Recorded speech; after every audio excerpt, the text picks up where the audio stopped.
Puji nama Tuhan, Bapak Ibu Saudara yang kasih Tuhan. Shalom. Shalom semuanya. Salam sejahtera dalam kasih Tuhan kita Yesus Kristus. Kembali pagi hari ini kita bersama untuk berkumpul memuji dan menyembah Tuhan kita. Mari kita bersama bangkit berdiri Bapak Ibu. Mari kita bersyukur dan mohon pertolongan Tuhan. Biar ibadah ini boleh menyenangkan hati Tuhan kita. Mari siapkan setiap hati kita, berikan waktu untuk Tuhan. Haleluya Yesus. Haleluya Yesus. Haleluya. Kami bersyukur Bapa di surga yang kami sembah dalam nama Tuhan Yesus. Untuk kesempatan pagi hari ini kami bersama-sama dengan umat-Mu Tuhan, hadir di bait-Mu yang kudus ini Tuhan. Tiada lain untuk memuji dan menyembah-Mu Tuhan. Kami bersyukur kami boleh bangun pada pagi hari ini dengan tubuh badan yang sehat. Kami bersyukur dan berterima kasih anugerah yang Tuhan berikan kepada setiap umat Tuhan yang sudah mempersiapkan hati, pikiran, jiwa, rohnya untuk datang memuji dan menyembah Tuhan. Doa kami kiranya Roh Kudus turun meliputi setiap kami, menguatkan setiap kami yang lemah, menyembuhkan yang sakit Bapa, membebaskan yang terbelenggu Tuhan. Di dalam nama Tuhan Yesus Kristus Bapa, kami serahkan ibadah ini dalam tangan-Mu Tuhan. Tutup bungkus seluruh gedung ibadah ini dengan kuasa darah Yesus. Sarana prasarana yang ada Tuhan berkati dan Tuhan pimpin ibadah kami ini dari awal sampai dengan akhirnya. Kami serahkan ibadah kami ini dalam nama Tuhan kami Yesus Kristus. Haleluya. Sama-sama kita katakan amin. Boleh berikan sorak-sorai kemuliaan bagi Tuhan. Sebelum duduk boleh tengok kiri kanan depan belakang Bapak Ibu dengan salam sukacita, salam sehati dalam kasih Tuhan kita Yesus Kristus. Haleluya. Silakan duduk, mari kita siapkan memuji Tuhan kita. Dialah kuatan kita, dialah kekuatan kita. Haleluya.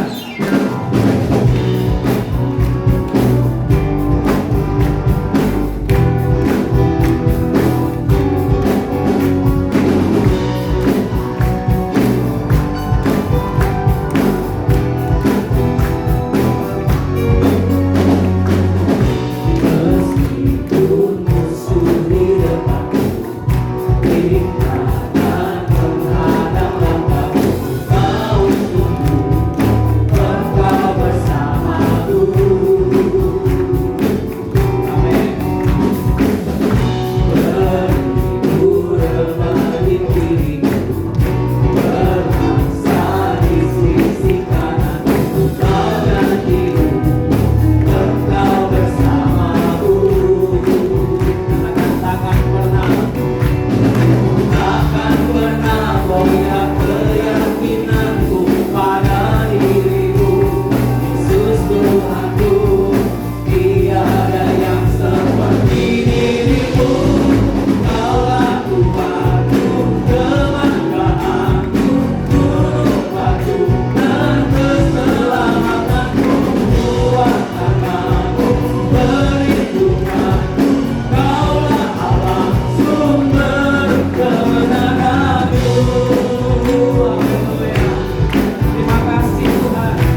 sukacita dalam Tuhan kita.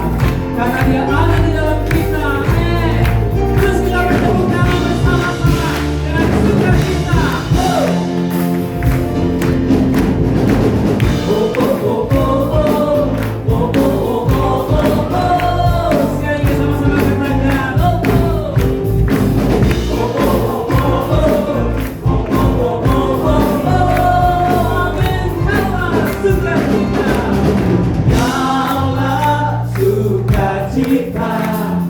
Pengharapan dan kehidupan Kau beri kekuatan. Haleluya, haleluya, haleluya.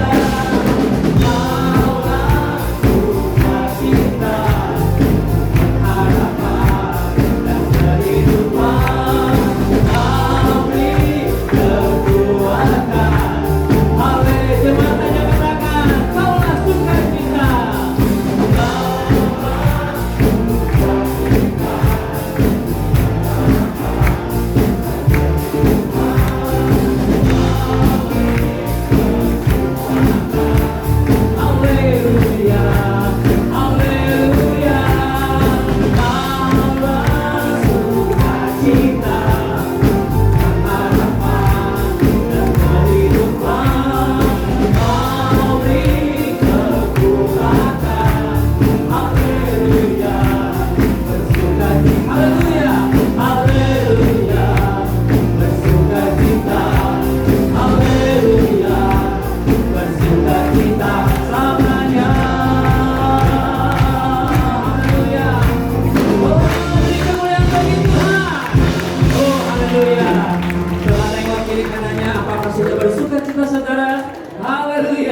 Ada sukacita dalam Tuhan. Amin. Sekali lagi berikan kemuliaan yang dahsyat bagi Tuhan.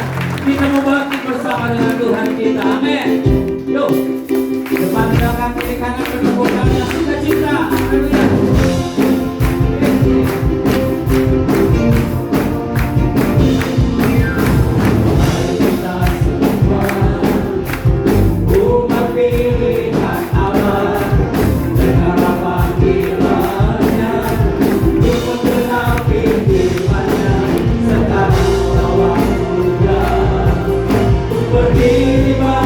Bangsa ini, mari maju, umat sekali katakan.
Tuhan yang luar biasa.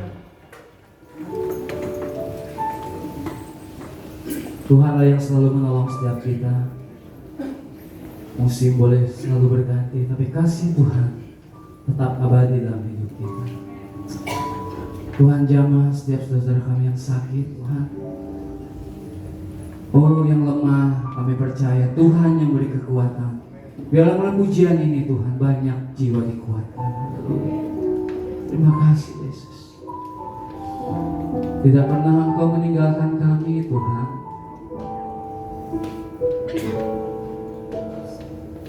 Tuhan selalu menolongku, selalu menjagaku,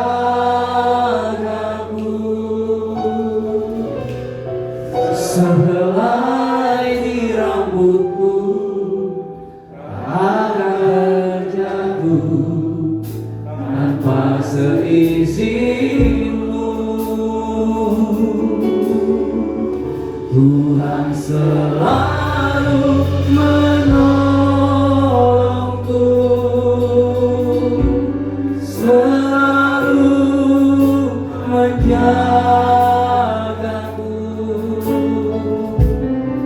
Dia mengenyangkanku, peliharaku seumur hidup. Haleluya Tuhan. Musim akan selalu berganti, kasih Tuhan tetap abadi, tak akan berubah sampai selamanya. Ku tetap percaya, ku yakin Tuhan memberkati, yakin Tuhan memberkati. Amin.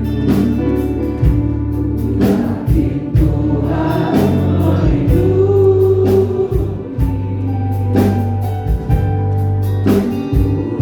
di udara Tuhan pelihara, karena kasih-Nya. Tuhan selalu menolongku, selalu menjagaku, sehelai di rambutku tak akan tanpa seizinmu. Haleluya.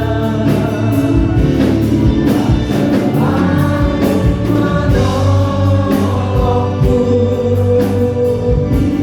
selalu menjagaku. Dia mengenyangkanku dan peliharaku seumur hidupku.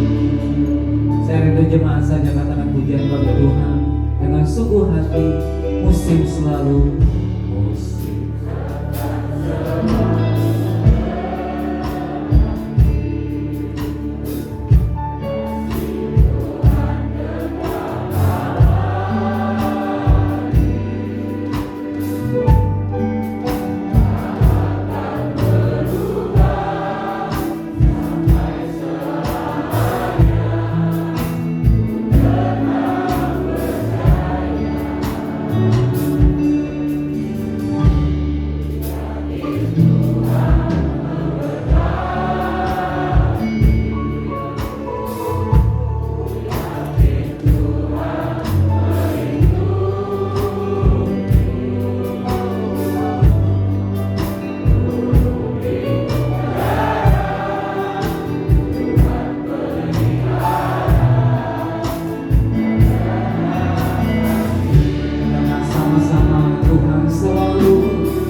Dia Allah yang memberkati Tuhan. Dia menyanggaku, peliharaku seumur hidup. Mari sembah di dalam roh dan kebenaran Bapak Ibu. Kita banyak waktu menyembah Dia pada hari ini. Saya rindu saudara dan saya bersama-sama memuji, menyembah-Nya, menyembah Dia dengan mulut, hati dan lidah kita. Mari kita bersama-sama menyembah. Mari kita buktikan pengabdian kita kepada Tuhan kita. Mari kita dipenuhi dengan kuasa Roh Kudus. Mari dalam hadirat Tuhan dan sedang bangkit berdiri. Mari saudara dimanapun berikan penyembahanmu pagi hari ini.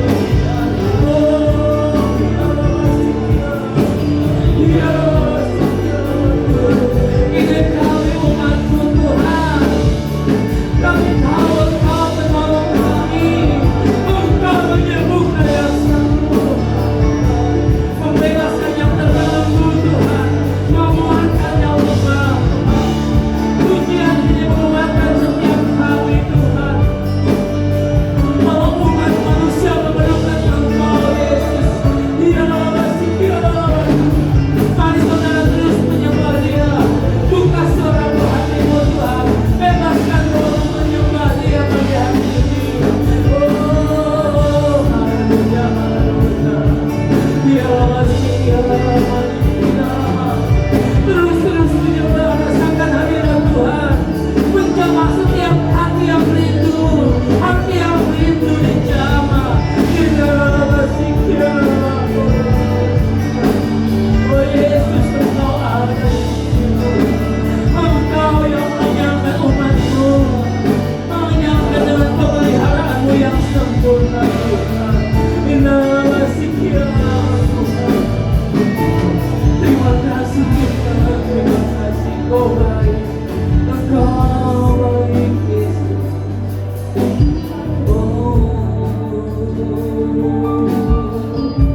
Engkau teramat baik bagi kami Yesus. Engkau teramat baik bagi kami Yesus. Oh, tidak dapat kami membalas kebaikan-Mu Tuhan. Tidak dapat kami membalas kebaikan-Mu dengan harta yang kami miliki Tuhan. Tidak dapat kami membalas apapun dengan apa yang kami miliki Yesus, selain dengan pujian dan penyembahan dari kami Yesus. Ya masih dirawat Tuhan, rawat umat-Mu, rawat setiap kami. Kuatkan yang lemah Tuhan, sembuhkan yang sakit Tuhan. Ya masih dirawat. Terima kasih Tuhan. Haleluya.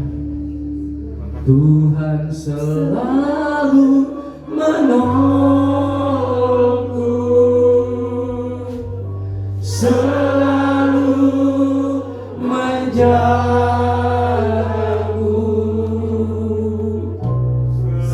Selagi rambutku tak akan jatuh tanpa seizin-Mu. Tuhan selalu menolongku. Amin Bapa. Selalu menjagaku. Haleluya. Dia mengenyangkanku dan meliharaku. Oh, terima kasih Tuhan, karena Engkau penolong kami. Selalu menolongku, selalu menjagaku.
Engkaulah Tuhan penolong kami. Engkau yang selalu menjaga kami, menyertai kami di dalam setiap kehidupan kami, Tuhan. Terima kasih ya Bapa, Engkau selalu ada bersama dan sama dengan kami, Tuhan. Terpuji-pujilah nama-Mu, Tuhan. Segala puji kemuliaan hanya bagi nama-Mu saja ya Bapa. Karena Tuhan, Engkaulah yang layak kami puji dan kami sembah. Terima kasih Tuhan Yesus. Tuhan, kalau sebentar kami akan mendengarkan sebagian dari kebenaran firman-Mu. Biarlah Tuhan kuasa Roh Kudus-Mu yang akan melingkupi kami, yang menguasai setiap hati kami Tuhan. Sehingga setiap kebenaran firman yang ditaburkan Tuhan boleh tertanam di dalam setiap hati kami Tuhan, dan berbuah-buah di dalam kehidupan kami. Terpujilah nama-Mu Bapa. Terima kasih Tuhan Yesus. Hanya di dalam nama-Mu saja Tuhan Yesus Kristus kami berdoa, kami mengucap syukur. Haleluya. Amin. Silakan duduk Bapak Ibu Saudara kasih di dalam Tuhan. Shalom. Pagi ini saya akan menyampaikan kebenaran firman Tuhan sesuai dengan tema yang telah diberikan, yaitu pengampunan di dalam keluarga. Pengampunan dalam keluarga cukup penting. Karena apa? Di dalam keluarga, kalau tidak adanya suatu pengampunan, maka relasi di dalam hubungan keluarga antara suami istri, antara orang tua dengan anak itu bisa terpecah. Banyak teori, banyak buku-buku yang dijual di luaran tentang bagaimana membangun suatu pernikahan yang harmonis, bagaimana membangun suatu keluarga yang harmonis, suatu keluarga yang ideal. Bahkan firman Tuhan juga sudah dituliskan di dalam Efesus pasal yang ke-5 dan ke-6, bagaimana kita harus bersikap, bagaimana kita membangun sebagai suatu keluarga. Di dalam Efesus pasal yang 5 Tuhan sudah menyebutkan bahwa hai suami, kasihilah istri. Hai istri, tunduklah, hormatlah kepada suamimu. Dan di dalam Efesus pasal yang ke-6 firman Tuhan berkata, hai anak-anak, hormatilah orang tuamu. Dan juga dikatakan di dalam Efesus pasal 6 bahwa seorang ayah juga harus mengasihi anak-anaknya, jangan menyakiti hati anak-anaknya. Nah, tinggal bagaimana kita di dalam sebuah keluarga itu melakukan apa yang Tuhan telah perintahkan. Tidak ada yang sempurna, buku-buku tidak ada yang sempurna, pengajaran-pengajaran orang motivator ataupun tidak ada yang sempurna. Hanya firman Tuhan itulah yang sempurna, yang menjadi dasar bagi setiap kehidupan kita di dalam pernikahan kita, di dalam keluarga. Dasar kita adalah Yesus Kristus. Itulah yang harus menjadi patokan di dalam kehidupan kita. Karena tanpa kekuatan, tanpa pertolongan kuasa Tuhan, kita tidak akan sanggup membangun sebuah rumah. Kenapa? Karena sesempurna apapun seorang suami, sesempurna apapun seorang istri, atau sesempurna apapun seorang anak, pasti mempunyai kekurangan. Di dalam suatu pernikahan, di dalam sebuah keluarga, kalau anggota keluarganya mau mengikuti ego masing-masing, maka keegoan itu akan merusak hubungan suami istri, akan merusak hubungan seorang tua dengan anak-anak. Ketika perselisihan terjadi, ketika pertengkaran terjadi, itu akan merusak keharmonisan di dalam keluarga. Ketika konflik, ketika pertengkaran terjadi dan dosa yang terjadi di dalamnya, baik sengaja maupun tidak, itu akan melukai hati dari setiap pasangan, akan melukai seorang anak. Saya coba gambarkan seperti ini. Tolong videonya, file yang pertama. Gelas ini berisi di pause dulu. Gelas ini berisi, tolong dari awal, di pause saja dulu. Dari awal, Chris tolong. Gelas ini yang saya gambarkan ketika kita masih sendiri. Mungkin gelas itu adalah sebuahnya masih kosong. Ya. Tolong dari awal Chris. Nah, ketika kita Chris ada di sini ya. Tujuan sorry. Ketika gelas ini kosong dan diisi sebuah air putih, itu melambangkan ketika gelas itu kosong terjadi suatu pernikahan antara sebuah pasangan pria dan wanita. Diisilah air, itu melambangkan hati yang bersih semuanya. Ketika seorang suami istri menikah, gelas itu diisi oleh cinta kasih antara sepasang pria dan wanita. Dan ketika mereka di dalam suatu pernikahan, lahir anak-anak, dan anak-anak itu juga mempunyai kasih yang murni kepada orang tua. Tetapi yang terjadi di dalam kehidupan rumah tangga, kadangkala terjadi pertengkaran. Ketika pertengkaran, perselisihan itu terjadi, kalau Juan tolong dinyalain video. Di sana ada ketika di dalam pertengkaran mungkin akan keluar kata-kata kasar.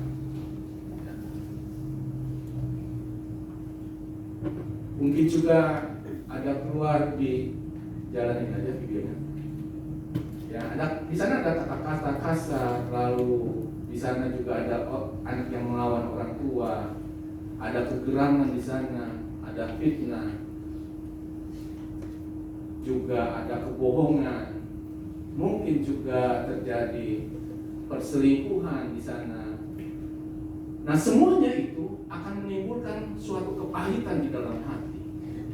Kepahitan yang di dalam hati itu saya gambarkan seperti tadi air yang putih bersih telah ternoda oleh kata-kata kasar, kata-kata kebohongan, fitnah, segala macam kata-kata yang tidak berkenan di dalam kehidupan kita. Ketika itu terjadi, itulah hati yang terluka. Ketika hati terluka, dibiarkan, itu akan menjadi suatu kepahitan di dalam keluarga. Akan menjadi suatu kepahitan, entah itu kepada istri, entah itu suami, atau mungkin juga kepahitan itu bisa terjadi terhadap anak-anak. Oleh karena itulah kita memerlukan suatu roh pengampunan di dalam kehidupan keluarga kita. Supaya apa? Supaya keluarga itu relasinya tetap terjalin. Yang tadi saya katakan bahwa ketika pertengkaran itu terjadi dan kita membiarkan kepahitan yang terjadi di dalam hati kita, itu akan merusak relasi hubungan antara suami dengan istri, antara orang tua dengan anak-anak. Ketika itu terjadi, itu akan terjadi perceraian. Banyak orang, banyak rumah tangga, baik itu Kristen maupun non-Kristen, itu juga banyak perceraian terjadi. Bukannya berarti keluarga Kristen itu baik-baik. Ada yang bercerai juga, ada juga yang istilahnya kelihatannya di luar baik-baik, tetapi sebenarnya mereka sudah pisah secara hubungan mereka suami istri. Ya, ada yang mungkin karena rumah kamarnya banyak, ada yang pisah kamar. Makanya kalau punya rumah cukup 2 aja, satu untuk pasangan, satu untuk anak. Jangan banyak-banyak kamarnya, jadi nggak bisa pisah kamar. Ya. Atau ya pisah ranjang. Makanya orang bilang kalau perlu katanya rumah itu nggak usah ada ranjangnya, jadi nggak ada bakal pisah ranjang. Ya. Itu yang terjadi di dalam suatu relasi hubungan keluarga apabila kepahitan itu terjadi. Slide selanjutnya. Kita akan baca di dalam Matius pasal yang ke-18. Itu tadi baru permulaan ya. Mulai ayat yang ke-21 dikatakan seperti ini. Kemudian datanglah Petrus dan berkata kepada Yesus, Tuhan, sampai berapa kali aku harus mengampuni saudaraku jika ia berbuat dosa terhadap aku? Sampai 7 kali? Yesus berkata kepadanya, bukan. Aku berkata kepadamu bukan sampai 7 kali, melainkan sampai 70 kali 7 kali. Sebab hal kerajaan surga seumpama seorang raja yang hendak mengadakan perhitungan dengan hamba-hambanya. Setelah ia mulai mengadakan perhitungan itu, dihadapkan kepadanya seorang yang berhutang 10.000 talenta. Tetapi karena orang itu tidak mampu melunaskan hutangnya, raja itu memerintahkan supaya ia dijual beserta anak dan istrinya dan segala miliknya untuk membayar hutangnya. Maka sujudlah hamba itu menyembah dia, katanya, sabarlah dahulu, segala hutangku akan kulunaskan. Lalu tergeraklah hati raja itu oleh belas kasihan akan hamba itu, sehingga ia membebaskannya dan menghapuskan hutangnya. Tetapi ketika hamba itu keluar, ia bertemu dengan seorang hamba lain yang berhutang 100 dinar kepadanya. Ia menangkap dan mencekik kawannya itu, katanya, bayar hutangmu. Maka sujudlah kawannya itu memohon kepadanya, sabarlah dahulu, hutangku itu akan kulunaskan. Tetapi ia menolak dan menyerahkan kawannya itu ke dalam penjara sampai dilunaskannya hutangnya. Melihat itu, kawan-kawannya yang lain sangat sedih, lalu menyampaikan segala yang terjadi kepada tuan mereka. Raja itu menyuruh memanggil orang itu dan berkata kepadanya, hai hamba yang jahat, seluruh hutangmu telah kuhapuskan, karena engkau memohonnya kepadaku. Bukankah engkau pun harus mengasihi kawanmu seperti aku telah mengasihi engkau? Maka marahlah tuannya itu dan menyerahkan pada algojo sampai yang melunaskan seluruh hutangnya. Maka Bapakku yang di surga akan berbuat demikian juga terhadap kamu, apabila kamu masing-masing tidak mengampuni saudaramu dengan segenap hati. Bapak Ibu saudara kasih di dalam Tuhan, perumpamaan yang Tuhan berikan kepada kita. Dan tadi saya katakan, di dalam keluarga kita perlu roh pengampunan. Kenapa perlu roh pengampunan? Karena ketika perselisihan terjadi, ketika pertengkaran terjadi, kita memerlukan pengampunan. Pengampunan itu tidak bisa mengandalkan kekuatan kita. Kita harus minta pertolongan Tuhan. Karena apa? Harus kita sadari, kita pun sebenarnya orang yang berdosa. Bahkan firman Tuhan di dalam Roma pasal yang ke-5, itu Tuhan berkata bahwa sebelum waktu kita masih berdosa, itu Tuhan sudah mengampuni kita karena kasih-Nya Dia kepada kita. Tuhan sudah mengampuni kita, memberikan kesempatan lagi kepada kita untuk menjalani hidup yang baru, supaya kepahitan hidup, dosa yang kita lakukan itu dihapuskan oleh Tuhan. Tuhan berikan kehidupan yang baru, kesempatan yang baru untuk kita memulai hidup yang baru. Nah, Tuhan juga mau supaya kita juga memberikan kesempatan kepada orang yang mungkin menyakiti hati kita, orang yang selalu dia membuat kita sakit hati. Kita juga harus bisa memberikan suatu kesempatan kepada dia untuk memperbaiki hidupnya, seperti Tuhan memberikan kesempatan kepada kita ketika dosa kita diampuni. Sebenarnya pengampunan itu apa sih? Pengampunan itu adalah ketika kita melepaskan pengampunan, ketika kita melepaskan hak kita, kita tidak membalas orang yang telah menyakiti kita. Tetapi umumnya setiap orang yang disakiti selalu apa? Ingin membalas. Ketika kita membalas orang yang menyakiti kita, itu tidak menyelesaikan, bukan pengampunan. Ketika kita membalas orang yang menyakiti kita, memang ada suatu rasa kepuasan di hati kita, karena kita merasa puas sudah membalas. Tetapi itu tidak menyelesaikan masalah tersebut. Karena ketika kita membalas menyakiti orang yang menyakiti kita, orang itu pun akan kembali menyakiti kita. Dia akan membalas lagi. Jadi seolah-olah akan terjadi suatu pertempuran antara kita dengan orang yang menyakiti kita. Tetapi ketika pengampunan itu kita berikan dengan tulus, disitulah pengampunan itu tuntas. Disitulah ada hati yang lapang, ada hati yang berdamai sejahtera, ada sukacita ketika kita mengampuni orang tersebut dengan tulus, bukan dengan membalas apa yang telah mereka lakukan kepada kita. Itulah suatu pengampunan. Slide selanjutnya. Lagi, terus. Nah, apa hal-hal yang harus kita pahami dalam pengampunan? Slide selanjutnya, yang pertama adalah pengampunan tanpa batas. Ini yang telah ditulis di dalam Matius 18 ayat 22 ketika Rasul Petrus bertanya kepada Tuhan, berapa kali aku harus mengampuni saudara? Tuhan berkata bahwa kita harus mengampuni 70 kali 7 kali. Dengan kata lain, pengampunan itu adalah suatu pengampunan yang tanpa batas. Walaupun orang yang menyakiti kita kadang-kala kelewat batas, ya, tapi kita harus mempunyai hati. Roh pengampunan itu harus kita punya. Kita harus ingat bahwa Tuhan juga sudah mengampuni kita. Pengampunan bukan menahan kemarahan. Atau pengampunan itu juga bukan dengan cara melupakan. Karena kalau kita hanya menahan marah, nanti orang itu menyakiti kita lagi, kita akan tambah marah, kita akan lebih tambah disakiti. Ketika pengampunan itu dengan cara melupakan, udah lupakan aja. Bapak Ibu saya kasih dalam Tuhan, otak kita ini nggak bisa dicuci. Kalau bisa dicuci, enak. Ya udah dah diambil, dicuci, yang jelek-jelek dia hilangkan. Tetapi memori kita itu tidak bisa dihilangkan. Ketika pengampunan itu kita hanya melupakan, nanti ketemu berjumpa orang lain, berjumpa orang itu lagi, itu akan terasa sakitnya di sini. Ya.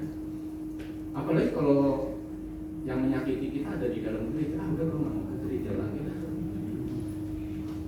Bapak yang sudah kasih bilang, harus disadari ketika kepahitan itu terjadi di dalam hati kita, itu bukan merusak kehidupan kita pribadi loh.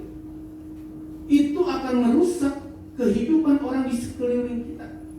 Pasangan kita, anak-anak kita itu akan berdampak. Karena apa? Hati yang kepahitan akan suatu timbul kepahitan juga. Apa yang dia katakan itu akan pasti menimbulkan kepahitan bagi orang lain. Kata-katanya itu pasti akan tajam kepada orang lain. Kata-katanya pasti akan kasar kepada orang lain. Dan ketika kepahitan itu kita biarkan, kita tidak mau menyelesaikannya, itu akan berdampak kepada pasangan kita. Itu akan berdampak kepada anak-anak kita. Oleh karena itu Tuhan mau supaya kita bisa melepaskan pengampunan. Kalau kita tidak melepaskan pengampunan, di dalam firman Tuhan tadi yang kita baca di dalam pasal 18, di dalam ayat yang ke-34, dikatakan di sana, maka marahlah tuannya itu dan menyerahkannya kepada algojo sampai ia melunaskan seluruh hutangnya. Seorang yang berhutang 10.000 talenta, dia diampuni oleh tuannya. Tetapi ketika dia bertemu dengan temannya yang berhutang hanya 100 dinar, dia tidak mengampuni. Lalu tuannya itu marah. Dikatakan dia diserahkanlah kepada algojo. Nah, ketika kita tidak mau mengampuni orang yang bersalah kepada kita, orang yang menyakiti kita, maka kita akan diserahkan kepada algojo. Tolong file yang kedua.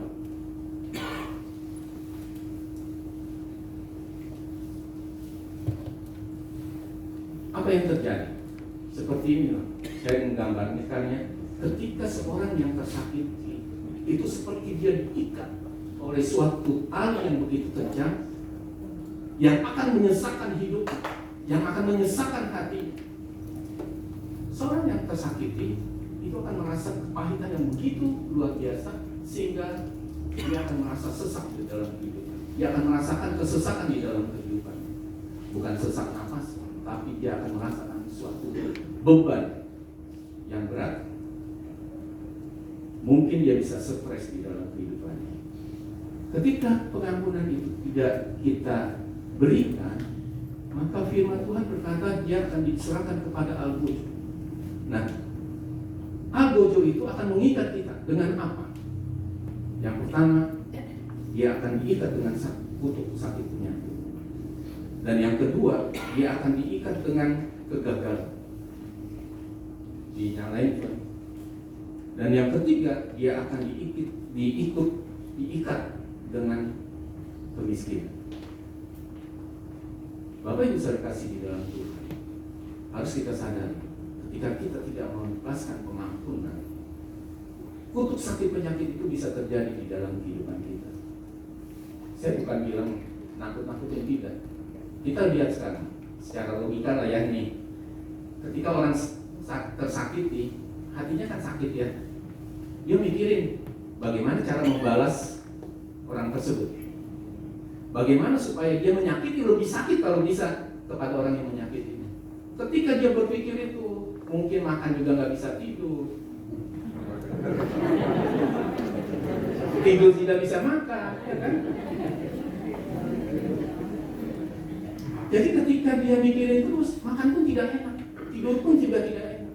Kenapa? Karena dia mikirin terus bagaimana, aduh gua tersakit ini, aduh bagaimana cara membalas orang ini. Dia berpikir, akhirnya apa? Dia stres sendiri. Saya mengibaratkan ini, orang yang tersakit itu, orang yang kepahitan itu seumpama orang yang memberikan racun kepada orang lain, tetapi dia yang minum sendiri racun itu. Orang yang menyakiti kita, dia bisa tidur enak, dia bisa makan enak, tapi yang tersakiti mikirin bagaimana cara membalasnya. Ketika itu dipikirin terus, itu akan menjadi stres, dan stres itu akan menimbulkan segala sakit penyakit. Penyakit yang timbul di dalam tubuh manusia, selain makanan, juga karena pikiran. Pikiran inilah yang menyebabkan kita sakit. Kalau Bapak Ibu mencoba, coba berpikir, kayaknya badan saya lemah nih. Oh kayaknya mau, kan biasa kita suka ngomong itu, kayaknya badan saya mau flu nih, mau batuk nih, ya kan? Coba kalau kita berkatakan, tidak, badan saya sehat, badan saya kuat. Secara tidak langsung, secara otomatis tubuh itu melawan pikiran-pikiran negatif yang ada pada kita. Jadi kutuk sakit penyakit itu yang akan mengikat kita. Yang kedua, kegagalan. Kenapa kita bisa gagal? Bagaimana orang stres bisa berpikir jernih, bisa berpikir positif untuk melakukan hal-hal yang baik? Ketika orang yang stres, orang yang sakit, dia tidak bisa memberikan sesuatu yang positif di dalam kehidupannya. Bagaimana dia bisa bekerja dengan normal? Bagaimana dia bisa maksimal di dalam kehidupannya? Ketika dia tidak bisa maksimal di dalam kehidupannya, itulah kegagalan itu akan terjadi di dalam kehidupannya. Ketika kegagalan itu terjadi, kutuk kemiskinan itu yang akan terjadi di dalam kehidupan orang yang tidak melepaskan pengampunan. Makanya Tuhan mau bahwa ketika Tuhan memberikan kesempatan kepada kita supaya kita bisa melepaskan pengampunan itu, kita perlu pertolongan Tuhan untuk bisa mengampuni. Dengan kekuatan kita tidak akan bisa mengampuni orang yang bersalah kepada kita. Bapak Ibu saya kasih di dalam Tuhan, pernikahan saya tahun ini memasuki 36 tahun pernikahan. Ya, ada Bapak Ibu di sini yang mungkin lebih dari saya. Ya. Bukan berarti pernikahan saya itu, ya kalau Bapak Ibu lihat pernikahan saya dengan istri saya, dengan anak-anak, itu baik-baik saja. Tetapi di dalam kehidupan pernikahan saya, itu pun terjadi suatu proses yang Tuhan izinkan terjadi di dalam kehidupan saya, terutama dengan istri saya, juga kita orang tua dengan anak-anak. Itu juga terjadi proses, bukan yang tidak terjadi suatu proses. Saya bilang sama istri saya, istilahnya, emas itu bisa timbul murni, bisa timbul cemerlang ketika emas itu diproses. Memang menyakitkan, tetapi timbulnya adalah suatu emas yang murni, yang cemerlang.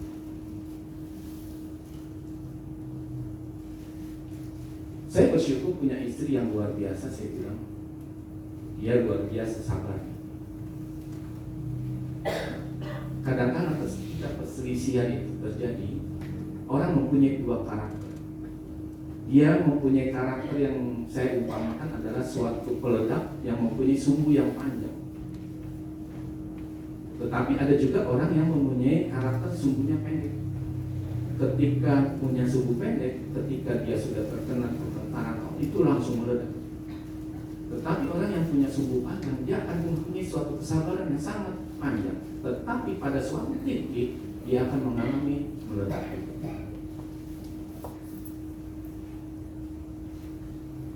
Disinilah kita perlu pertolongan Tuhan. Ketika Tuhan memberikan kesempatan kepada kita untuk kesempatan baru, untuk hidup baru, Tuhan hapuskan segala dosa kita. Nah, Tuhan juga mau kita memberikan kesempatan kepada orang lain yang bersalah kepada kita, supaya kita bisa melepaskan pengampunan. Tolong video yang ketiga. Yang ketiga videonya.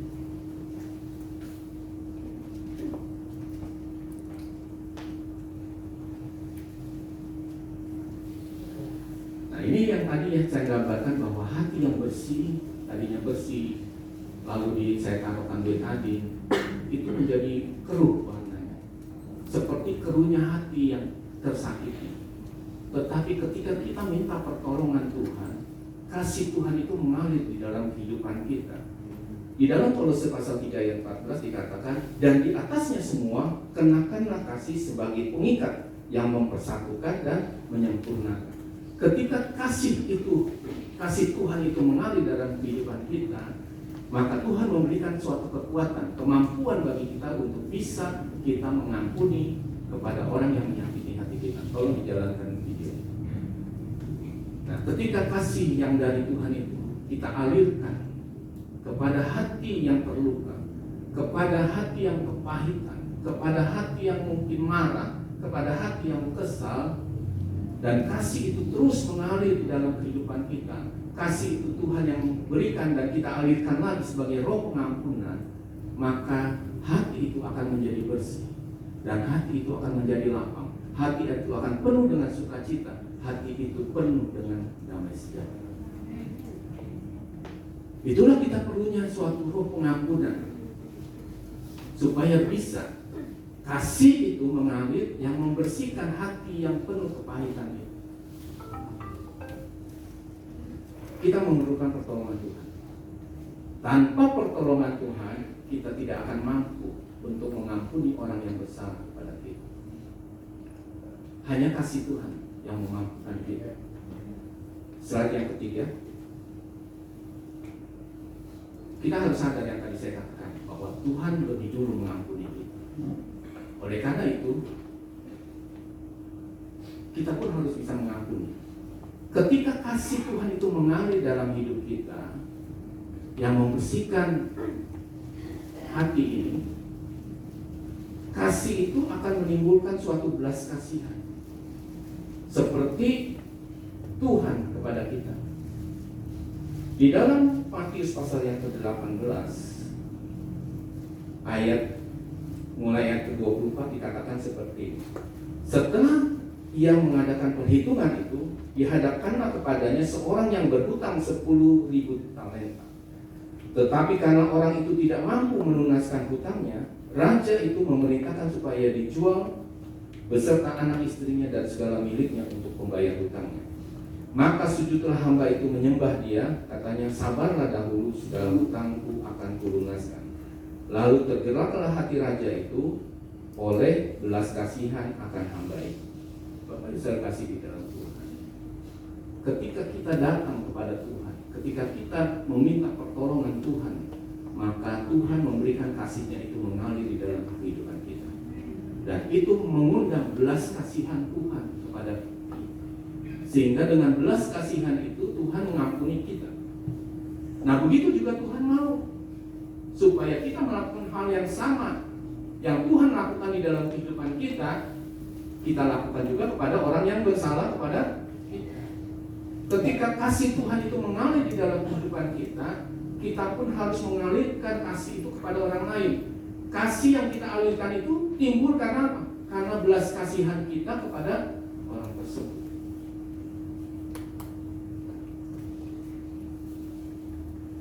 Kasih itu bukan hanya bilang, oh ya saya mengasihi kamu ya. Tidak cukup seperti itu. Istri saya dulu, ya ini sedikit kesaksian. Dia selalu memeluk saya, dia selalu cium saya. Ya buat anak-anak sama. Anak-anak juga saya suka peluk mereka. Istri saya suka peluk mereka, suka mencium mereka. Karena apa? Istri saya bilang, kasih itu bukan saya bilang saya mengasihi kamu ya. Tidak cukup. Kita harus menunjukkan kasih itu. Bagaimana cuma kita bilang berkata-kata cuma saya mengasihi kamu ya. Mudah untuk mengatakan kasih, tetapi untuk melakukannya itu tidak mudah. Kita harus melakukannya, kita harus menunjukkan kasih itu. Bahwa kasih itu ya memang kita tahu, kita tunjukkan. Kalau istri saya tanya, kamu sayang nggak sih sama saya? Saya bilang, ngapain mesti tanya? Emang kamu merasa nggak disayang? Gitu ya. Itu selalu jawaban saya. Tapi ternyata itu menyakiti hatinya dia. Karena apa? Dia sudah menunjukkan kasihnya kepada saya. Sayanya tuh biasa-biasa aja gitu. Kalau dia bilang itu seperti cinta yang bertepuk sebelah tangan. Karena apa? Ya karena seperti itu. Ketika dia bilang sayang, dia perlu apa? Sayanya nggak respon apa. Nah, saya bilang kasih itu harus ditunjukkan supaya kita bisa, orang yang dikasih itu bisa merasakan. Yang tadi saya bilang, bagaimana menunjukkan kasih itu? Ya, tadi saya bilang bahwa pernikahan saya memasuki tahun ini 36 tahun pernikahan. Tetapi ketika saya berjumpa dengan istri saya, ya ketika kita mulai dekat, itu kita dekat berpacaran 4 tahun. Ya sebenarnya dia teman SMP saya, kalau dihitung dari SMP kenalnya udah cukup lama ya, udah bisa berapa, bisa 40-50 tahunan ya. Tapi saya berpacaran dengan istri saya itu 4 tahun. Jadi kalau dijumlah 4 dengan 36 itu sekitar 40 tahun. Saya bilang sama istri saya, kalau 40 tahun usia kita di dalam kita hidup bersama ya 36 tahun ya, jangan dibilang 40 tahun, tapi berjumpa itu dari 40 tahun. Saya bilang, orang bilang like bikin pol ya. Saya bilang, saya sama dia, saya bilang sama istri saya bilang saya sedang jatuh cinta lagi sama kamu. Saat ini saya sedang merasakan hati saya itu seperti saya mula-mula berjumpa dengan dia. Saya mengasihi dia. Bagi saya sama istri saya, kita bergandengan. Itu suatu hal yang sudah kita lakukan dari dulu. Ketika kita masih dari, ya boleh kata dari pacaran kan, kita sudah gandengan, kita sudah ya kalau jalan ya saya gandeng lah dia. Ketika saya sudah menikah, saya selalu peluk dia. Ketika jalan pun kita bukan seperti bebek yang saya jalan di depan, istri saya di belakang, nah saya tidak. Saya selalu memeluk dia ketika kita berjalan. Begitu juga dengan anak-anak. Ketika kita lagi jalan sekarang di mall atau apa, kadang-kadang kita jalan sama anak-anak. Saya kadang-kadang istri saya dipeluk anak sama anaknya yang laki, saya memeluk anak saya yang perempuan. Kita berjalan sama-sama. Ya. Itu sudah kita tunjukkan bahwa benar-benar ya, kasih itu harus ditunjukkan. Yang saya bilang bahwa di usia pernikahan kita yang ke-36 ini, saya bilang hati saya itu sedang menggebu-gebu terhadap cinta saya kepada kamu. Sweet ya. Saya bilang,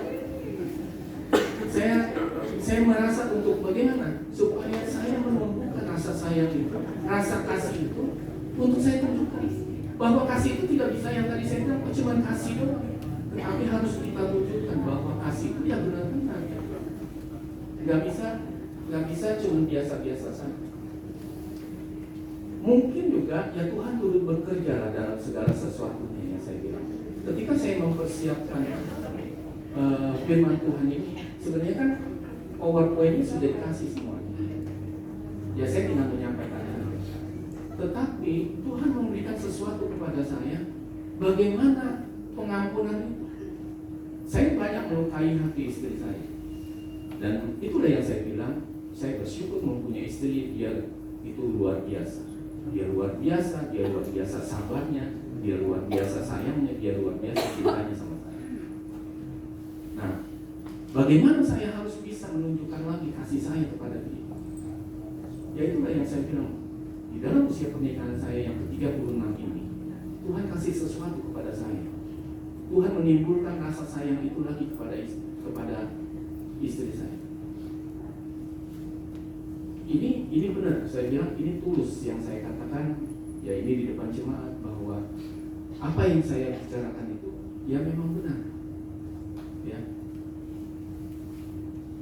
Kadang-kadang ketika saya di Jakarta, selama ini tanya istri saya, nggak pernah telepon dia, nggak pernah. Kan biasa kalau pasang tanya, ya udah makan belum? Ya lagi ngapain? Udah. Ya. Tapi akhir-akhir ini, ketika saya ada di Jakarta, saya lagi kerja, saya sempat telepon dia. Saya menyempatkan diri untuk telepon dia. Saya cuma bilang, kalau dia udah angkat telepon, kenapa? Enggak kenapa-napa, saya kangen sama kamu.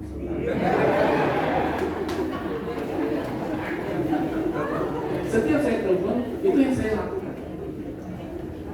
Saya nggak tanya apa-apa lagi. Saya cuma bilang ketika diangkat, kenapa? Nggak, saya kangen sama kamu. Jadi itulah yang ya kasih itu harus kita ungkapkan gitu. Dengan anak-anak pun juga sama. Dengan anak-anak pun saya bilang, Papa sayang kamu. Kamu luar biasa, kamu baik. Kita menunjukkan kasih itu. Semuanya itu tidak bisa kita lakukan itu dengan kemampuan diri kita sendiri. Kemampuan itu bisa kita dapat dengan pertolongan Tuhan. Tuhanlah yang memampukan kita. Jadi Bapak Ibu Saudara kasih di dalam Tuhan, pengampunan di dalam keluarga itu sangat penting. Supaya apa? Supaya relasi hubungan kita dengan pasangan kita, entah itu suami dengan istri atau orang tua dengan anak-anak, itu bisa tetap terjaga. Roh pengampunan itu harus kita berikan kepada pasangan kita, kepada orang tua kita, kepada anak-anak kita. Saya masih ada waktu, saya sedikit bersaksi lagi. Ketika saya ikut Tuhan itu sudah lama, tapi ya perubahan yang saya dapat itu bukan seperti yang Bapak Ibu lihat sekarang. Banyak hal yang saya alami. Waktu hubungan saya dengan orang tua juga tidak terlalu dekat. Karena apa? Karena ya saya ini produk dari hubungan suami istri yang tidak baik. Papa mama saya cerai ketika saya kelas 1 SMP. Itu membuat secara tidak langsung ada kepahitan di dalam kehidupan saya. Kalau istri saya bilang saya ini produk kepahitan. Ya. Tapi saya bersyukur bahwa Tuhan memulihkan saya. Ketika suatu saat ketika gereja mengutus saya, sebenarnya bukan mengutus saya ya. Waktu itu ada kegerakan komsel di Solo di GBI Keluarga Allah. Karena seseorang yang harusnya menyetiri mobil yang berangkat ke Solo tidak bisa ikut. Akhirnya Pak Hengki mintalah saya untuk saya berangkat juga ke Solo. Jadi sebenarnya bukan diutus untuk mengikuti seminar tersebut, tetapi untuk menjadi supir. Ya. Tapi kan ketika menjadi supir juga harus ikut ke seminarnya kan. Nah ketika waktu saya ikut di seminar itu sebenarnya saya sedang bertengkar dengan istri saya. Saya meninggalkan istri saya ke Solo itu dalam keadaan marah. Tapi di Solo itu saya mendapatkan suatu firman. Firman itu sebenarnya tentang konsep. Tetapi firman itu mengemplak saya bahwa harus saya menyelesaikan masalah saya dengan istri saya. Dan ketika saya pulang dari sana, saya minta maaf sama dia. Lalu saya datangi orang tua saya minta maaf sama orang tua saya. Itulah titik balik kehidupan. Kalau saya bilang itu titik balik kehidupan rohani saya. Apa setelah itu kehidupan saya langsung berubah? Tidak. Tetap proses itu tetap berjalan, Bapak Ibu. Jadi Bapak Ibu terkasih di dalam Tuhan, jangan menyerah ketika proses itu terjadi di dalam kehidupan Bapak Ibu Saudara. Jangan menyerah, minta pertolongan Tuhan dan minta kesanggupan Tuhan untuk Tuhan menolong Bapak Ibu Saudara supaya bisa lepas dari setiap masalah. Jangan pernah berpikir untuk bercerai. Jangan pernah berpikir untuk pergi dari rumah. Anak-anak, jangan pernah berpikir orang tua menyakiti ini. Udah pergi aja dari rumah. Dulu saya seperti itu. Kenapa saya masuk pelayanan? Karena saya berpikir saya ingin jauh dari rumah. Sehingga saya memilih pendidikan itu. Yang pertama saya pilih akal. Akal kan nanti ayah keluar dari rumah, ditugaskan kemana-kemana kan gitu, seperti itu. Tapi saya tidak bisa masuk akal. Lalu saya pilih anak Curug ke sekolah penerbangan. Di situ pun saya gagal. Dan di pelayanan itulah saya diterima. Tujuannya cuma apa? Supaya secepatnya saya bisa keluar dari rumah. Nah inilah penyelesaian itu harus kita bisa selesaikan dengan pertolongan Tuhan. Tidak ada cara lain. Saya hanya menasihatkan, ya mungkin ini kata-kata akhir dari khotbah saya. Syarat agar keluarga Kristen itu harmonis, di antaranya jangan marah pada saat yang sama. Ketika kita marah pada saat yang sama, dua-duanya marah, itu bubarlah, saya bilang. Karena apa? Karena semuanya mengikuti egonya, mau menang sendiri. Untungnya saya sama istri saya tidak seperti itu. Ketika dia marah, saya diam. Ketika dia tegur saya marah. Ya saya nggak bisa terima kalau dia tegur saya tidak bisa terima. Makanya dia kalau tegur saya itu ketika saya udah tenang, dia baru ngomong sama saya. Ya. Itu kelakuan saya yang dulu seperti itu. Ya. Dan yang kedua adalah jangan suka teriak saat kita marah. Ya. Tidak mengungkit kesalahan masa lalu. Kalau kita masih mengungkit, berarti kita masih belum sembuh sakit kita. Kita masih kepahitan. Ya. Yang memang tadi yang saya bilang, memori ini, ingatan ini tidak bisa kita hapus. Tetapi kalau kita ingin, kita hanya bicara, ya bukan suatu yang harus yang dipertengkarkan lagi gitu. Itu sudah selesai. Ya. Lalu jangan tidur sebelum masalah selesai. Masalah itu harus selesai. Karena firman Tuhan apa? Janganlah engkau marah sampai matahari terbenam. Jadi masalah apapun harus bisa selesai. Dan kalau saya dulu, itu saya nggak bisa selesaikan dalam semalam. Saya bisa selesaikan dalam seminggu baru bisa saya selesaikan. Karena apa? Istri saya bilang saya itu tukang ngambek katanya. Kalau ngambek, padahal mestinya yang ngambek wanita ya. Tapi istri saya itu tidak. Saya yang seperti itu dulu, ya bukan sekarang. Akui kesalahan dan minta maaf, serta pentingnya komunikasi, keterbukaan di antara pasangan maupun dengan anak-anak. Biarlah lewat kebenaran firman Tuhan ini kita mendapatkan suatu berkat dari Tuhan. Bagaimana kita memerlukan roh pengampunan di dalam kehidupan keluarga kita, di dalam pernikahan kita, yaitu antara pasangan juga dengan orang tua dengan anak-anak. Amin. Terima kasih. Mari saya undang kami berdiri. Saya undang juga benar. Kita akan menaikkan kasih Ramadan. Kasih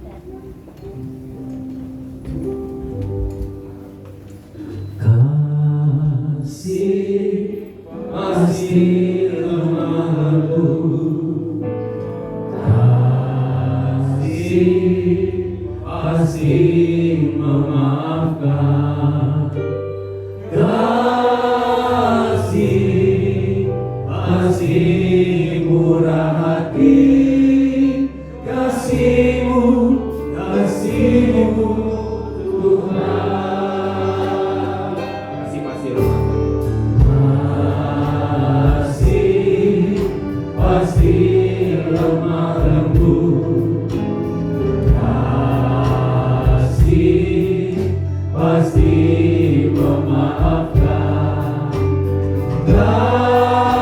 Kasih pasti murah hati. Kasih-Mu, kasih-Mu Tuhan. Ajarilah kami saling mengasihi. Ajarilah kami saling mengampuni. Ajarilah kami kasih-Mu ya Tuhan.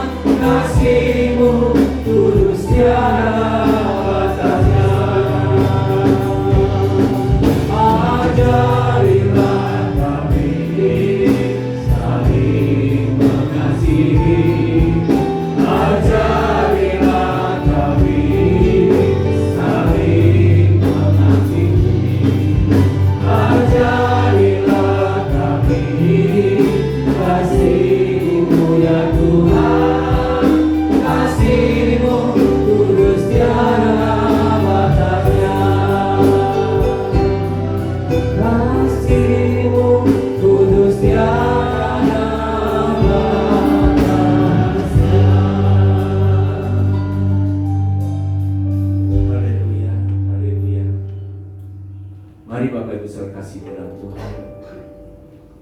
Biarlah kita menyadari kasih itu lemah lembut. Kasih itu kudus. Kasih itu saling mengasihi. Kasih itu saling mengampuni. Biarlah kita meminta kepada Tuhan, Allah yang penuh kasih itu, yang akan mengajari kita, yang akan mengalirkan kasih-Nya itu mengalir di dalam setiap pribadi lepas pribadi di dalam kehidupan kita. Kita tidak akan sanggup untuk mengasihi pasangan kita. Kita tidak akan sanggup mengasihi anak-anak kita tanpa pertolongan yang dari Tuhan. Tuhanlah yang memberikan kemampuan bagi setiap kita supaya kita dapat mengasihi pasangan kita, supaya kita dapat mengasihi anak-anak kita. Oleh karena itu berharaplah kepada Tuhan, mintalah kepada Tuhan, Allah yang mempunyai kasih, supaya kasih itu tercurah kepada setiap kita. Haleluya, haleluya Tuhan. Terima kasih Bapa. Terima kasih Tuhan, kami bersyukur Tuhan bahwa kami yang tadinya adalah orang-orang yang berdosa, Tuhan masih memberikan kesempatan kepada kami untuk kami memperbaiki hidup kami. Engkau yang telah menebus kami Tuhan oleh karena kasih-Mu kepada kami ya Bapa. Oleh karena itu Tuhan, ajarkan kasih-Mu itu Tuhan. Berikan kasih-Mu itu Tuhan mengalir di dalam setiap kehidupan pribadi lepas pribadi kami ya Tuhan. Sehingga kami juga bisa mengampuni Tuhan. Mengampuni pasangan kami, mengampuni anak-anak kami Tuhan yang mungkin mereka bersalah kepada kami ya Bapa. Biarlah Tuhan kami boleh memelihara hati kami Bapa. Karena kami tahu Tuhan sesuai kebenaran firman-Mu bahwa dari hati, ketika kami menjaga hati kami, di sana terpancar kehidupan. Terima kasih Tuhan Yesus, terima kasih. Bapak Ibu saudara kasih di dalam Tuhan. Pada saat ini saya mau berdoa bagi Bapak Ibu yang mungkin saat ini datang dengan pasangannya. Mungkin Bapak Ibu saat ini saya tidak tahu masalah yang Bapak Ibu hadapi. Saya tidak tahu masalah anak-anak yang dihadapi dengan orang tuanya. Tapi saya mau berdoa bagi Bapak Ibu, saya mau berdoa bagi anak-anak yang mungkin merasa hatinya tersakiti, mungkin hatinya tidak enak, ataupun mungkin juga hati yang tersakiti oleh orang lain. Mari angkat tanganmu. Saya mau berdoa bagi Bapak Ibu Saudara. Saya mau berdoa bagi anak-anak yang mungkin pada saat ini membutuhkan pertolongan Tuhan. Karena kita tahu hanya Tuhanlah yang sanggup menolong setiap kehidupan kita. Terima kasih Bapa. Tuhan Yesus, kami percaya Engkau tahu setiap masalah yang ada, masalah yang dihadapi setiap pasangan di dalam kehidupan mereka Tuhan. Tetapi Tuhan, kami juga mempunyai Allah seperti Engkau, Allah yang sanggup menolong setiap hamba-hamba-Mu Tuhan, setiap umat-Mu yang membutuhkan pertolongan-Mu ya Bapa. Biarlah pada saat ini Tuhan, Engkau melihat setiap hati dari umat-Mu Tuhan. Engkau melihat hati-hati mereka Tuhan Mungkin mereka masih ada yang terluka di dalam kehidupan mereka ya Bapa. Biarlah Tuhan Kau mengalirkan kasih-Mu kepada mereka, dan mereka mendapatkan roh pengampunan yang dapat juga mereka alirkan kepada pasangan mereka, kepada orang tua mereka. Dan kasih itu terus mengalir Tuhan, dan mereka dapat mengampuni pasangan mereka, mereka dapat mengampuni orang tua mereka, mereka dapat mengampuni anak-anak mereka ya Bapa.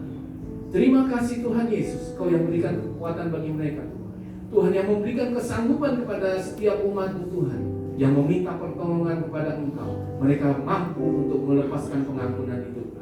Terima kasih Tuhan Yesus. Terpuji-pujilah nama-Mu ya Bapa. Terima kasih Tuhan Yesus. Biar kuasa Roh Kudus-Mu Tuhan yang terus menyempurnakan setiap kebenaran firman-Mu Tuhan. Terima kasih Bapa. Hanya di dalam nama-Mu saja Tuhan Yesus Kristus kami berdoa, kami mengucap syukur. Haleluya. Amin. Silakan duduk. Ada beberapa pengumuman yang perlu disampaikan, bahwa doa pagi yang biasanya online Sabtu kemarin sudah onsite, yaitu jam 6 pagi.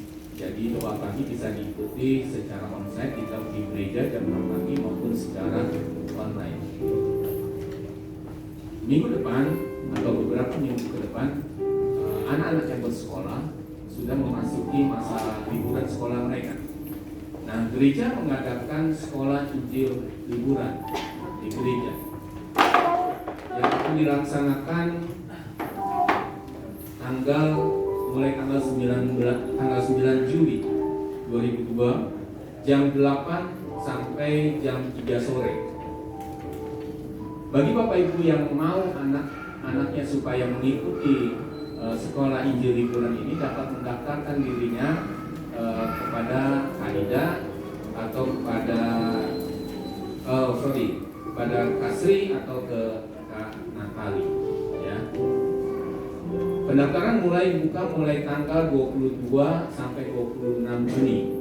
Jadi bagi Bapak Ibu Saudara yang mau atau ingin mengikutkan anak-anaknya untuk mengisi liburan, yang mungkin tidak pergi keluar kota atau apa, bisa mendaftarkan mereka untuk mengikuti sekolah Injil liburan ini. Dan sekolah Injil liburan ini dikenakan biaya per anaknya 40.000 ya. Nah, itu nanti dapat kaosnya juga ya, juga untuk materinya juga. Baik, tidak ada lain yang baik. Penyerahan anak akan dilakukan pada hari Minggu tanggal 17 Juli 2022, jadi masih bulan depan.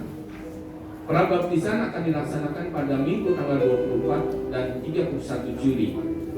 Baptisannya airnya sendiri akan dilaksanakan pada hari Sabtu tanggal 6 Agustus.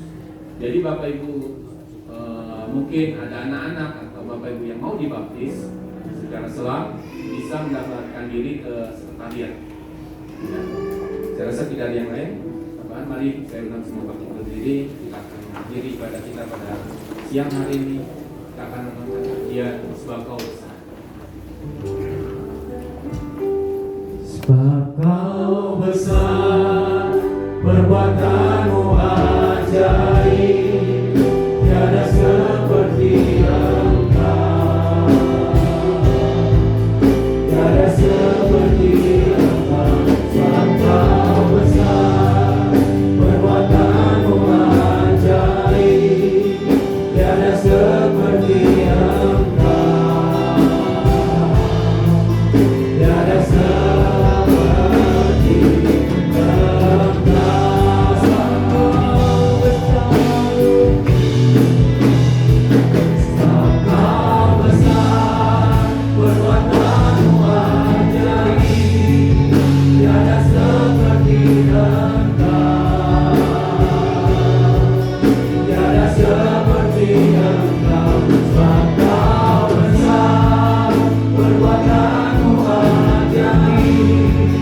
Tiada seperti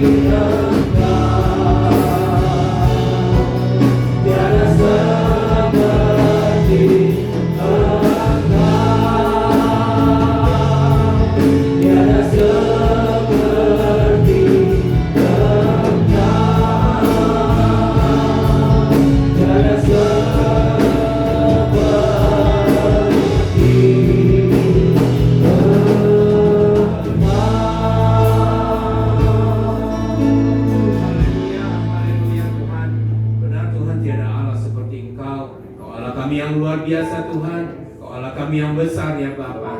Terima kasih Tuhan Yesus untuk setiap kebenaran firman yang telah disampaikan Tuhan.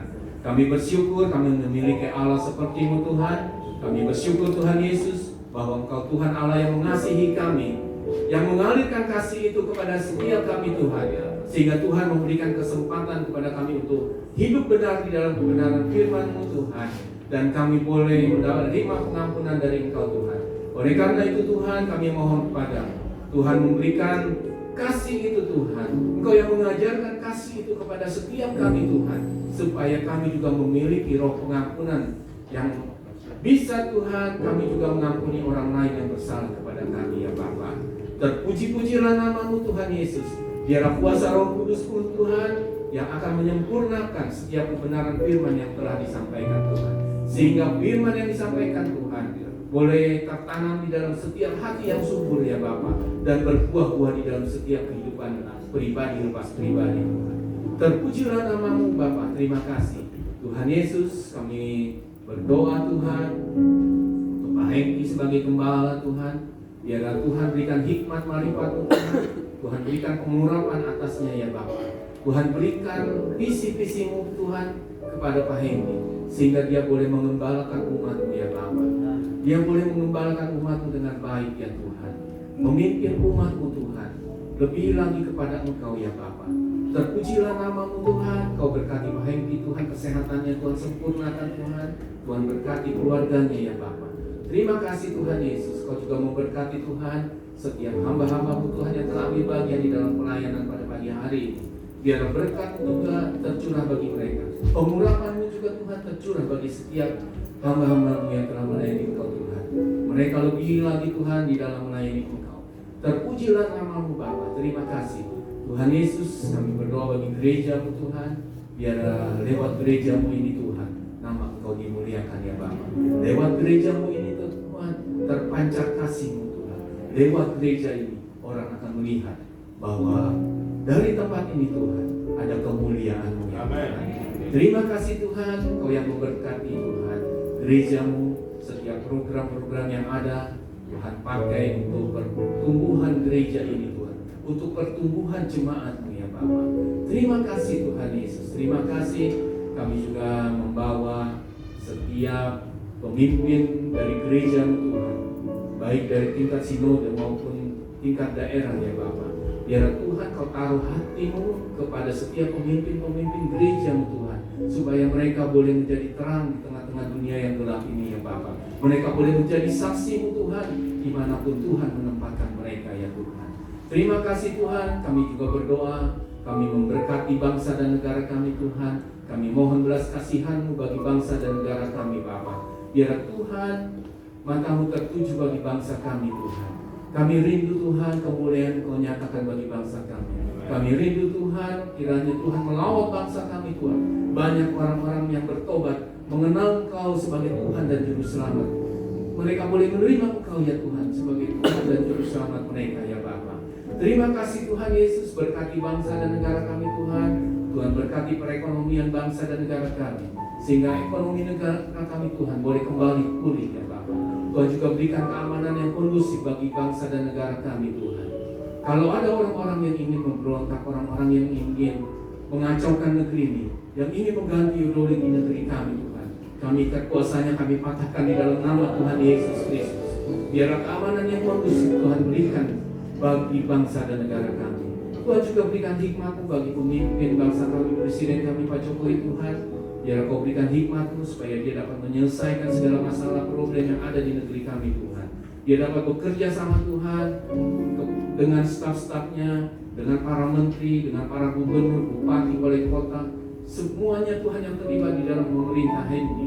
Mereka dapat bekerja sama Tuhan untuk membangun bangsa dan negara ini ya Bapa. Berkat-Mu Tuhan atas bangsa kami Indonesia Bapa. Terpujilah nama-Mu Tuhan Yesus. Terima kasih Tuhan Yesus. Sebentar kami akan kembali ke rumah kami masing-masing, baik yang jauh maupun yang dekat. Tuhan tutup bungkus kami semua dengan kuasa darah-Mu, perlindungan-Mu Tuhan, bahkan bagi kami sepanjang hari ini. Terima kasih Tuhan Yesus. Mari Bapak Ibu Saudara kasih di dalam Tuhan, arahkan hati-Mu, biar kita terus berharap kepada Tuhan kita Yesus Kristus, Dialah yang sanggup memberkati setiap kehidupan Bapak Ibu semua. Seperti firman yang telah disampaikan kepadamu pada hari ini, apabila engkau dengar-dengaran dengan baik, engkau tidak menyimpang ke kanan atau ke kiri, engkau setia melakukan setiap kebenaran firman Tuhan, maka Tuhan akan memerintahkan berkat-Nya tercurah atas engkau. Diberkatilah engkau pada waktu masuk, diberkati engkau pada waktu keluar. Tuhan akan mengangkat engkau naik bukan turun. Tuhan akan menjadikan engkau kepala bukan ekor. Kemanapun kau pergi, apapun yang kau perbuat, Tuhan akan membuat engkau berhasil. Diberkatilah pekerjaanmu, diberkatilah usahamu, diberkatilah pendidikanmu, diberkatilah keluarga. Pulanglah, terimalah segala berkat, anugerah, damai sejahtera Allah Bapa, cinta kasih Tuhan Yesus, serta penyertaan kuasa Roh Kudus menyertai kau mulai saat ini hingga Tuhan datang kembali, bahkan sampai selama-lamanya. Di dalam nama Tuhan Yesus Kristus kami terima berkat. Haleluya. Amin. Selamat hari Minggu. Puji Tuhan, ibadah kita selesai. Silakan bersatu sejenak. Nanti Bapak Ibu bisa keluar dengan memberikan ruang dan tidak berdesak-desakan. Selamat hari Minggu. Sampai bertemu minggu yang akan datang. Tuhan Yesus memberkati kita semuanya. Haleluya.